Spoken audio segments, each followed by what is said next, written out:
സനാതനധർമ്മത്തിന്റെ അണയാത്ത ദീപശിഖ തെളിയുകയാണ് ഹിമാലയ ശൃംഖങ്ങളിൽ.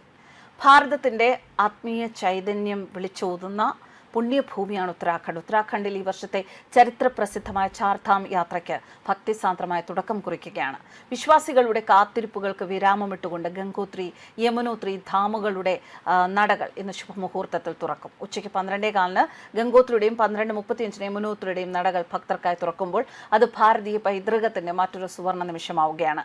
ഗംഗാ യമുന മാതാക്കളുടെ പ്രഥമ ദർശന പുണ്യം തേടി 10,000-ലധികം തീർത്ഥാടകരാണ് ഇതിനോടകം തന്നെ ക്യാമ്പുകളിൽ എത്തിച്ചേർന്നിരിക്കുന്നത്.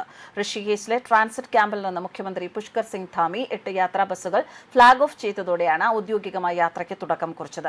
ഈ പുണ്യമുഹൂർത്തത്തിന് സാക്ഷ്യം വഹിക്കാൻ സാക്ഷാൽ മുഖ്യമന്ത്രി തന്നെ ഗംഗോത്രി ധാമിൽ നേരിട്ടെത്തുന്നു.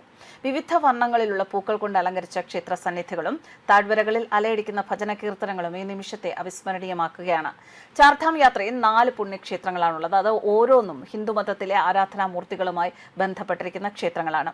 യമുന നദിയുടെ ജന്മസ്ഥലമായ യമുനോത്രിയിൽ നിന്നാണ് യാത്രയുടെ തുടക്കം. മഞ്ഞുമൂടിയ കൊടുമുടികൾക്കിടയിൽ സ്ഥിതി ചെയ്യുന്ന യമുനോത്രി ക്ഷേത്രത്തിന്റെ കാഴ്ച ദിവ്യമായ ശാന്തതയുടെ അനുഭൂതി ഉണ്ടാക്കുന്നതാണ്. തീർത്ഥാടകർ വിശുദ്ധ ഗംഗാ നദിയുടെ ഉത്ഭവസ്ഥാനമായ ഗംഗോത്രിയിലേക്ക് പോകുന്നു. ഉയർന്ന പർവ്വതങ്ങളും ഒഴുകുന്ന വെള്ളച്ചാട്ടങ്ങളും കൊണ്ട് പൊതിഞ്ഞ ഗംഗോത്രി ശാന്തമായ വിശ്രമം പ്രദാനം ചെയ്യുന്നു. ഹിമാലയത്തിന് നടുവിൽ ശിവന്റെ വാസസ്ഥലമായ കേദാർനാഥ് തീർത്ഥാടകരെ കാത്തിരിക്കുകയാണ്. കേദാർനാഥിലേക്കുള്ള യാത്രയിൽ ദുർഘടമായ ഭൂപ്രദേശങ്ങളിലൂടെയും പ്രകൃതി രമണീയമായ പുൽമേടുകളും പുരാതന ശിലാപാതകളും താണ്ടിയുള്ള ട്രക്കിങ്ങുമുണ്ട്. മഹാവിഷ്ണുവിന് വേണ്ടി സമർപ്പിച്ചിരിക്കുന്ന പുണ്യനഗരമായ ബദരീനാഥിലാണ് യാത്ര അവസാനിക്കുക. അതിമനോഹരമായ ബദരീനാഥ് ക്ഷേത്രം സങ്കീർണമായ കൊത്തുപണികളാൽ അലങ്കരിച്ചിരിക്കുന്നു. ഈ പവിത്രമായ ചാർധാം യാത്ര നടത്തുന്ന തീർത്ഥാടകരുടെ ആത്മീയ ആവേശത്തിന്റെ തെളിവായി നിലകൊള്ളുകയാണ് ഈ പ്രദേശങ്ങൾ.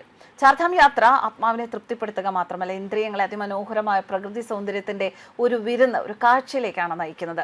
ഗംഗോത്രിയുടെയും യമുനോത്രിയുടെയും ക്ഷേത്ര നടകൾ തുറക്കുന്നതോടെ ആരംഭിക്കുന്ന ആത്മീയ യാത്ര ഏപ്രിൽ 22 കേദാർനാഥിന്റെയും 23 ബദരീനാഥിന്റെയും ക്ഷേത്ര നടകൾ കൂടി തുറക്കുന്നതോടെ പൂർണ്ണമാകും. ഇതിനോടകം തന്നെ ഗൗരികുണ്ട്, പാണ്ഡുകേശ്വർ തുടങ്ങിയ പ്രധാന ഇടത്താവളങ്ങളിലേക്ക് കാൽനട യാത്രക്കാരുടെ വലിയ ഒഴുക്കാണ് കാണാൻ സാധിക്കുന്നത്. ഇത്തവണത്തെ ചാർധാം യാത്ര പൂർണ്ണമായും പ്ലാസ്റ്റിക് മുക്തമായിരിക്കും എന്നതാണ് മറ്റൊരു കാര്യം. മാലിന്യം വലിച്ചെറിയുന്നവർക്കെതിരെ കർശന നടപടിയെടുക്കാനുള്ള സർക്കാർ തീരുമാനം പ്രകൃതി സംരക്ഷണത്തോടുള്ള ഭാരതത്തിന്റെ പ്രതിബദ്ധതയാണ് വ്യക്തമാക്കുന്നത്. ചാർധാം യാത്രയുടെ ആരംഭം സമൂഹ മാധ്യമങ്ങളിലും വലിയ ആവേശം സൃഷ്ടിച്ചിരിക്കുകയാണ്. പുഷ്പാലങ്കൃതമായ ക്ഷേത്രങ്ങളുടെ ചിത്രങ്ങളും ഭക്തിസാന്ദ്രമായ വീഡിയോകളും പങ്കുവച്ചുകൊണ്ട് ലക്ഷക്കണക്കിന് ഭക്തരാണ് ഡിജിറ്റൽ ലോകത്തും ആത്മീയോത്സവത്തിന്റെ ഭാഗമാകുന്നത്. ജയ് ഗംഗേ മാത, ജയ് യമുനെ മാത വിളികൾ കൊണ്ട് സൈബറിടങ്ങളും ഭക്തിയുടെ നിറവിലാണ്. ന്യൂസ് ഡെസ്ക് കർമ്മ ന്യൂസ്.